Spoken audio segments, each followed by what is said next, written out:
Frank Betcha, the author of How I Raised Myself from Failure to Success in Selling, listed enthusiasm as the first of his 13 success objectives, and his enthusiasm became one of his most powerful assets as he learned to use the great self-motivator to be enthusiastic, act enthusiastic.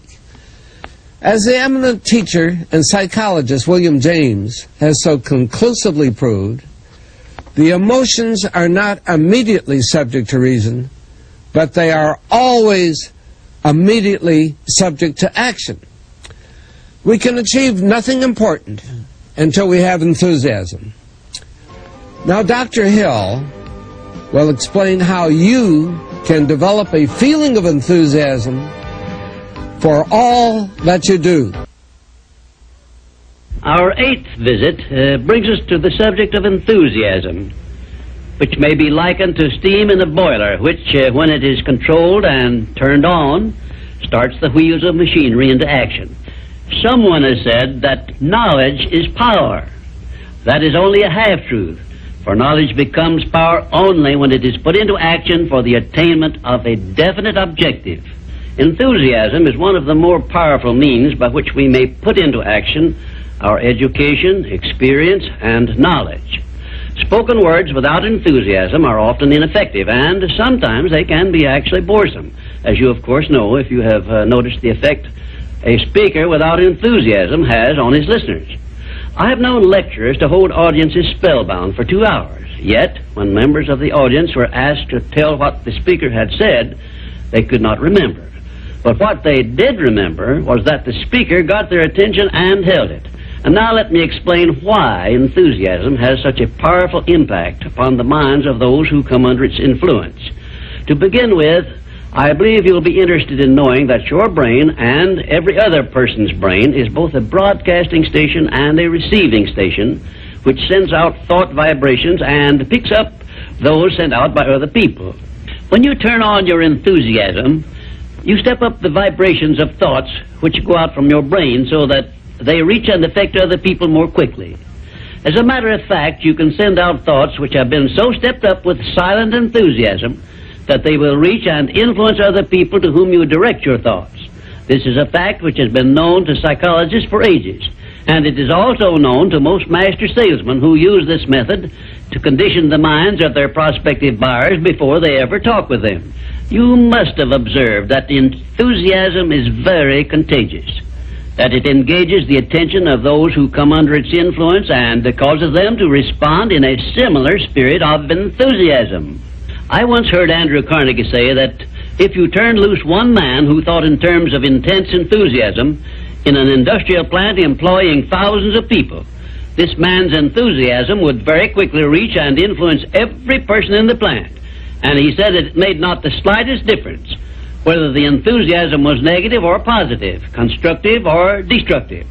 Then Mr. Carnegie went on to explain that in his selection of employees for promotion to bigger jobs, the first thing he looked for was a man's capacity to express himself in terms of intense enthusiasm. He said that enthusiasm is one of the most important traits necessary for leadership.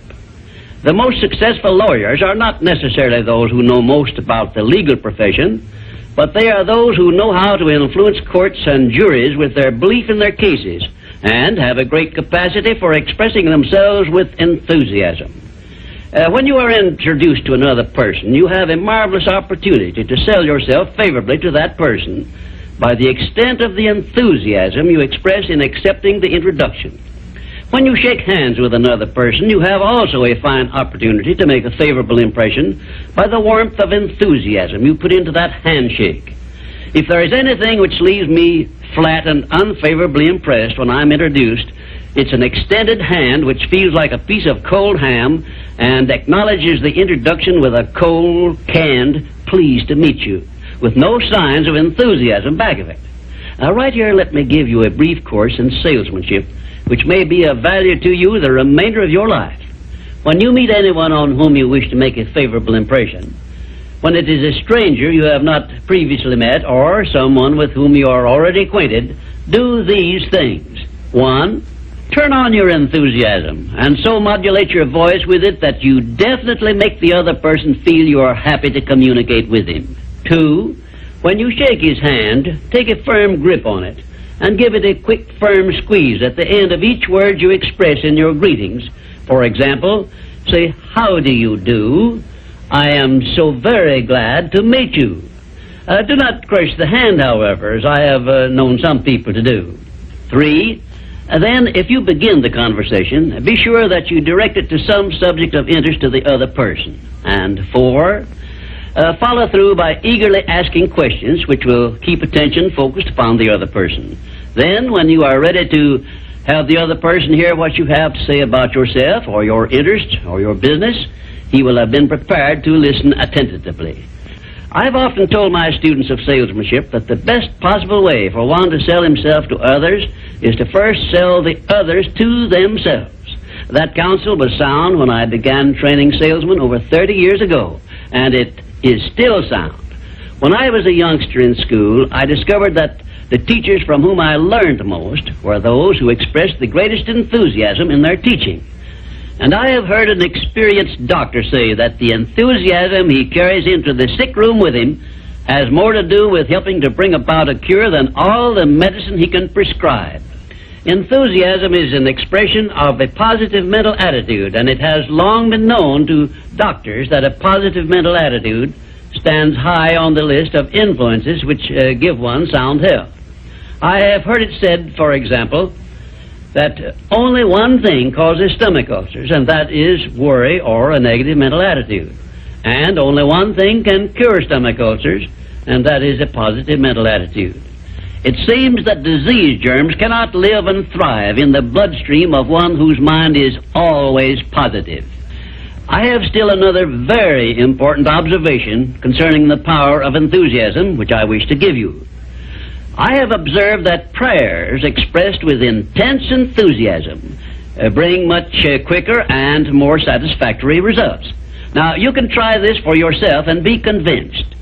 I began experimenting with this idea many years ago, and from my experiences, I gathered the information which caused me to change my method of prayer entirely. I now use the prayer I recommended to you on previous visits, with the gratifying results that I get quicker and more favorable action from my prayers than I did when I expressed them in a spirit which lacked enthusiasm. I suggest that a very practical way to begin learning to express yourself with enthusiasm will be to follow the habit of reading aloud for 10 minutes daily, putting all the enthusiasm at your command into your reading. You will be surprised in a short while at how much this will help you in speaking with enthusiasm in your ordinary conversations. I would suggest also that you adopt the habit of practicing enthusiasm in your conversations with your family and your business associates. Incidentally, this habit will make you more popular with those who are close to you. You can enjoy the benefits of enthusiasm if you are interested enough to develop a technique by which to acquire this habit, so you will follow it in a natural, unaffected tone of voice. If you follow my suggestion that you read for 10 minutes daily as a means of acquiring the habit of enthusiasm, I recommend that you write down a list of 10 subjects, things, or circumstances in which you have the keenest interest, and use this list for your practice purposes. You will have no difficulty in reading in a tone of enthusiasm in connection with the things that you like best. And finally, if you have not already picked up some useful ideas as to how the habit of enthusiasm can be developed, or what causes one to be enthusiastic, let me give you an example which may provide you with an interesting cue. You perhaps remember when you were courting the person of your choice, or being courted, as the case may be, you needed no one to tell you how or why to be enthusiastic. Of course not, because the motive of love or affection took care of this without effort on your part. Just remember that enthusiasm is always easily expressed when one is inspired by a burning desire for something or any motive associated with one's closest interests. Where there is no motive, there is apt to be no enthusiasm. Remember also that the three basic motives which it has been said practically rule the world are: 1, the emotion of love; 2, the emotion of sex; 3, the desire for financial gain. A combination of all three of these motives, it has been claimed, can convert a mediocre person into a genius, and I leave the thought with you for consideration.